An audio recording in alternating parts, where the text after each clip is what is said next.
Nancy is a guard's daughter. One day she was working on Skarloey with some polish and a rag. Skarloey was snoozing happily, but Nancy wanted to talk. "Wake up, lazy bones! Your brass is filthy. Aren't you ashamed?" "No," yawned Skarloey. "You're just an old fusspot."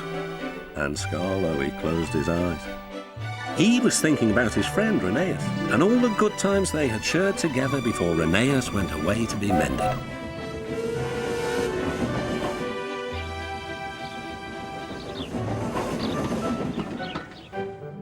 Nancy interrupted again. "Don't you want to look nice for when Rheneas comes home?" Skarloey wasn't sleepy anymore. "What? When?" "Soon, Daddy told me. I'm going now," she said. "Nancy, stop! Do I really look nice? Please, polish me again." "Now who's an old fusspot?" laughed Nancy, and set to work once more. Duncan was jealous. "Aren't you going to polish me too?" "Sorry, not today. I'm going now. I'm helping the refreshment lady this afternoon." "We must get the ices ready for the passengers." "Never mind, Duncan," she said. But Duncan did mind. "It isn't fair," he complained. "Peter Sam gets a special funnel, Sir Handel gets special wheels, passengers get ices, but I'm not even polished." Of course, this wasn't true, but Duncan enjoyed complaining. He became sulkier still.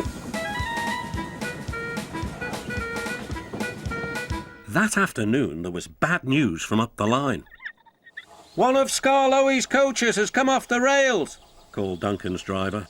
"We'll have to take the workmen there right away." "All this extra work," grumbled Duncan. "It wears an engine out. Rubbish. Come on."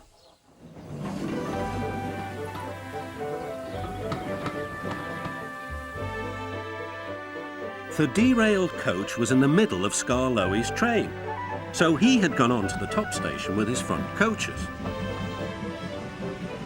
Duncan shunted the works train into the sidings and left the workmen to sort out the mess. Then he brought the passengers and the rear coaches home. He sulked all the way. "I get no rest, I get no rest," he muttered. Duncan made the journey very difficult. He was short of steam, so his driver waited a while in the hope of raising more. But Duncan wouldn't try. "We'll keep our passengers waiting," said his driver. Duncan was cross. "You always think about the passengers and never about me."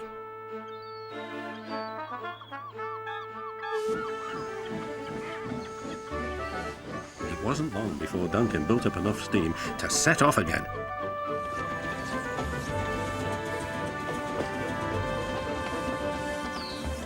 But he was still very grumpy and cross.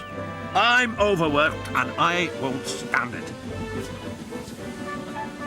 At last they reached the viaduct near the station. "Come on, Duncan," cajoled his driver. "One more effort and you'll have a rest and a drink at the station." Then Duncan was very rude. "Keep your old station. I'm staying here." And he did too. Skarloey had to haul Duncan and his train all the way to the platform.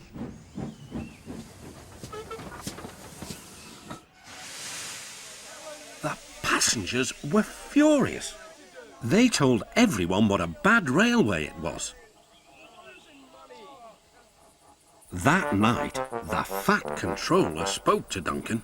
"No passengers means no polish." "No polish means no passengers," Duncan muttered to himself. "He still has a lot to learn, doesn't he?"